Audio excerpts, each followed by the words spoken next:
Hello friends, welcome to YouTube channel में आपका स्वागत है। फिर से मैं नई वीडियो के साथ आ चुके हैं, अपडेट के साथ आ चुके हैं। आज जो हमारी वीडियो होने वाली बहुत ही इंटरेस्टिंग शानदार अपडेट के बारे में जो जानकारी है वो आप सभी को मैं यहाँ पर देने वाला हूँ। आप सभी के लिए फिर से एक नई अपडेट के साथ आ चुका हूँ। आज की जो वैकेंसी होगी सेंटर की, आपकी यहाँ पर जो वैकेंसी है वो होने वाली है, यानी कि सेंट्रल आपकी जो नर्सिंग ऑफिसर की वैकेंसी है वो आपको यहाँ पर देखने को मिल जाएगी। ठीक है, इसकी जो लास्ट डेट आपकी रहने वाली है वो रहेगी 30 जनवरी। जो भी इंटरेस्टिंग कैंडिडेट है वो इस वैकेंसीज को जरूर से अप्लाई कर दें। यहाँ पर देख लीजिएगा, all India institute of the Ayurveda की तरफ से AAIIA की तरफ से जो वैकेंसी है वो आपको यहाँ पर अवेलेबल कराई गई है। Pharmacist, nursing officer, lab technicians, medical officer, काफ़ी सारी अलग अलग पोस्ट हैं वो आपको यहाँ पर दी गई हैं। ठीक है, तो यहाँ पर देख लीजिएगा, all India institute of the Ayurveda AIIA की तरफ से जो वैकेंसी है वो आपको यहाँ पर दी गई है, जिसका जो एडवर्टाइजमेंट है 26 दिसंबर को यहाँ पर जो एडवर्टाइजमेंट है वो आपको यहाँ पर जारी किया गया है। यहाँ पर आपको दिया गया है पोस्ट दिया गया है, नंबर ऑफ द पोस्ट दी गई है, पैलेस दिया गया है कि आपकी जो पोस्टिंग है वो कहाँ रहने वाली है, पे स्केल दिया है, सैलरी किस हिसाब से मिलेगी, और आपको यहाँ पर मोड ऑफ द रिक्रूटमेंट दिया है, यानी कि आपकी भर्ती के थ्रू होगी या डिपुटेशन के थ्रू होगी या फिर प्रमोशन के थ्रू होगी, ये सारी चीज़ें आपको यहाँ पर दी गई हैं। ठीक है, इसके अंदर आपको देख लीजिएगा, मेडिकल ऑफिसर की वैकेंसी देखने को मिल जाएगी, स्टाफर्स की पोस्ट आपको यहाँ पर देखने को मिल जाएगी। ठीक है, सैनिटरी इंस्पेक्टर की पोस्ट आपको देखने को मिल जाएगी, जूनियर मेडिकल रिकॉर्ड ऑफिसर की पोस्ट आपको देखने को मिल जाएगी, स्टाफ सर्जन की पोस्ट आपको देखने को मिल जाएगी। ठीक है, उसके बाद मेडिकल सुपरिटेंडेंट की देख लीजिएगा, साइंटिस्ट डी, साइंटिस्ट सी, इस प्रकार से वैकेंसी आपको यहाँ पर देखने को मिल जाएगी।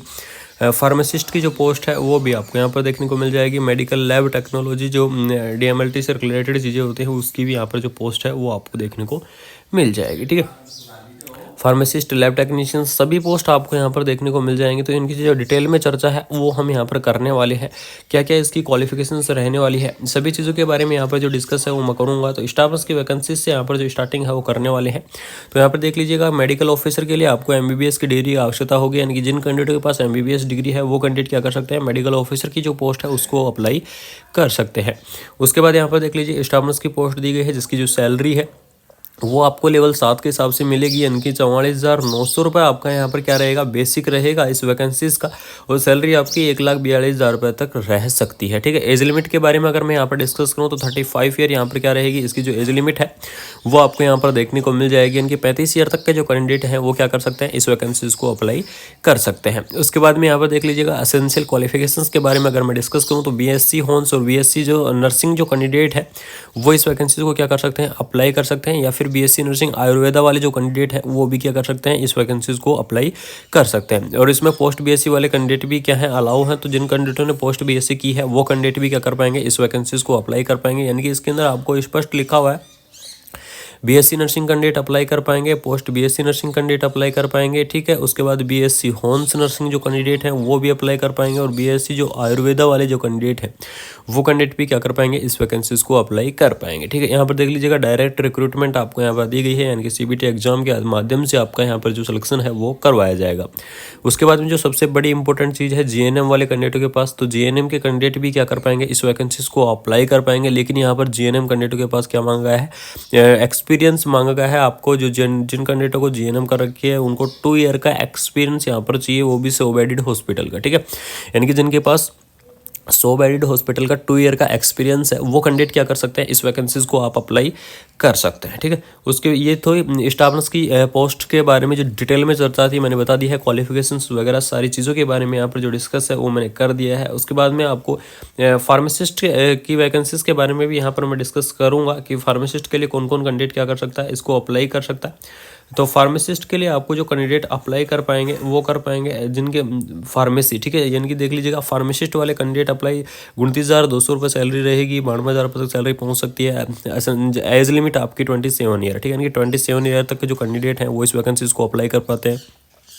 आपके पास क्या होना चाहिए, B फार्मा होना चाहिए, यानी कि B फार्मा वाले कैंडिडेट इस वैकेंसीज को अप्लाई कर पाएंगे। यहाँ पर लैब अटेंडेंट की पोस्ट है, जिनके पास DMLT का जो सर्टिफिकेट है, तो DMLT वाले कैंडिडेट भी क्या कर पाएंगे, इस वैकेंसीज को अप्लाई कर सकते हैं। तो ये थी वैकेंसीज के बारे में कंप्लीटली जो इन्फॉर्मेशंस थी, क्वालिफिकेशंस वगैरह बता दी है। उसके बाद में इसके जनरल इंस्ट्रक्शंस, एप्लीकेशन फीस वगैरह के बारे में यहाँ पर जो डिस्कस है वो हम कर लेते हैं। तो यहाँ पर देख लीजिए, आपको जो एप्लीकेशन, इसकी जो ऑफिशियल वेबसाइट है, सबसे पहले जो एप्लीकेशन फॉर्म है वो आपके ऑनलाइन मोड ही भरे जाएंगे, यानी कि ऑफलाइन मोड आपके जो एप्लीकेशन फॉर्म है वो नहीं भरे जाएंगे। सिर्फ आप ऑनलाइन मोड के माध्यम से ही अपना जो एप्लीकेशन फॉर्म है उसको आप अप्लाई कर सकते हैं। ठीक है, इसमें देख लीजिए ऑनलाइन मोड ही यहाँ पर मान्य होगा और ऑनलाइन मोड के माध्यम से ही अपना जो एप्लीकेशन फॉर्म है उसको आप अप्लाई कर सकते हैं।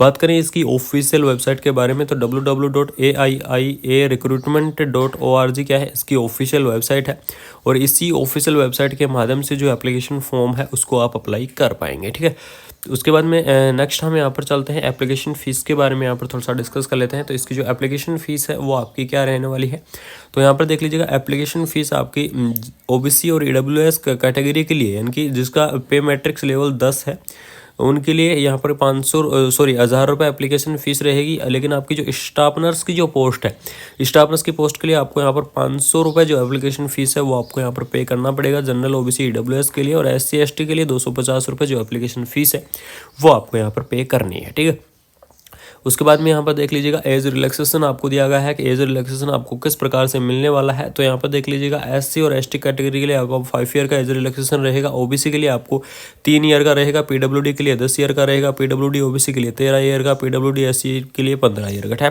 ठीक है, इस प्रकार से आपका जो एज रिलैक्सेशन है वो आपको यहाँ पर देखने को मिल जाएगा।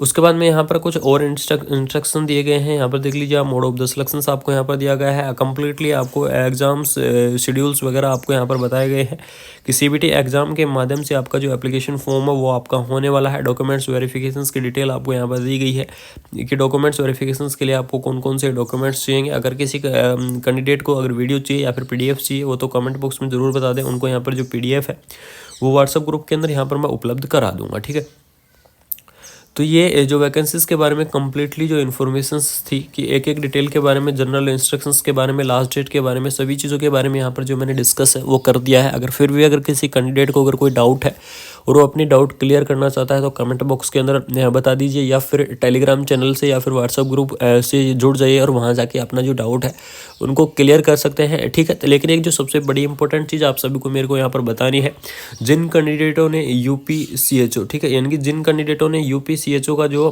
उसके लिए जो क्वेश्चन पूछे थे, यानी कि मैंने आपको एक वीडियो डाली थी उसके अंदर ये था कि जिन कैंडिडेटों को क्वेश्चन पूछने हैं UPCHO से रिलेटेड तो वो कैंडिडेट अपना क्वेश्चन है वो ज़रूर पुटअप करें और अपने क्वेश्चन को पूछ लें। तो उन सभी कैंडिडेटों का यहाँ पर जवाब, सभी के क्वेश्चनों का यहाँ पर जो उत्तर है वो आपको मैं दे दूंगा। ठीक है, तो अब उससे जिससे क्या होगा, सभी कैंडिडेटों को वहाँ पर डाउट भी क्लियर हो जाएंगे, क्योंकि एक एक कैंडिडेट को कमेंट के अंदर डाउट क्लियर नहीं कर सकते। तो आपके लिए एक स्पेशल वीडियो आ रही है UPCHO के क्वेश्चन से रिलेटेड कि उसके अंदर क्या चीज़ आपको दी गई है। ठीक है, आपने जो जो क्वेश्चन वहाँ पर पूछे हैं उन सभी के वहाँ पर उत्तर हैं वो आपको मिल जाएंगे। तो वो वीडियो आपको शाम को यहाँ पर, आज शाम आप यहाँ आपको देखने को मिलेगी।